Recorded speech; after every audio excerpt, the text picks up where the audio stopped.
என்ன பேச்சுங்க இது? இதுக்கு வேற முட்டு குத்துன்னு வந்து நிற்கிறாரு நம்ம விண்வெளி நாயகன். அது பாதுகாப்பு கேட்பது சரிதான் அப்படின்னு. கரெக்டுங்க, நீங்க பாதுகாப்பு கேளுங்க. அதுக்காக வந்து தலைவரை முறைச்சா அடிச்சான் சரியா அடிக்கல அப்படின்னா அப்போ சட்டம் ஒழுங்கு அப்படின்றத வந்து என்ன சொல்றது? அப்படியே முறைச்சாங்கன்னு சொன்னா போலீஸ்ல கம்ப்ளைண்ட் கொடுங்க. கூடவே காவல்துறையினர் இருக்காங்களா, அது பாருங்க அவன் என்ன முறைக்கிறான், இது வந்து இவர் அவரை பார்த்து சிரிச்சார் அதனால 2 பேருக்கும் ஏதோ உறவு அப்படின்னு சொன்னாங்கல்ல, அந்த மாதிரி தான் இருக்குது எனக்கு. முறைச்சாருன்னா அவரு சரி, அவர் முறைச்சாருன்னா நம்ம பார்த்தா தானே அவர் முறைக்கிறது தெரியும்.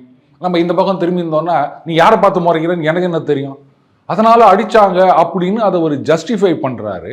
அதுக்கு முட்டு கொடுக்கறதுக்கு ஒத்துரு அரசியல் சட்டத்தின் மீது அந்த பதவி பிரமாணம் எடுத்துக்கொண்ட ஒருத்தர் வந்து முறைச்சா அடிப்பான் அப்படின்றாரு. இது என்னத்தை சொல்றது? லைம் லைட் நீங்களா? அண்ணன் எப்பவுமே லைம் லைட்ல தான் இருக்காரு. யாரோ வந்து அவரை பேட் லைட்ல சித்தரிக்கணும்னு பாக்குறாங்க போல இருக்குது. அதனாலதான் இந்த மாதிரி சம்பவங்கள்லாம் நடக்குது. ஆனா இப்ப வழக்கறிஞர்கள்லாம் ஒரு போராட்டம் நடத்தியிருக்காங்க.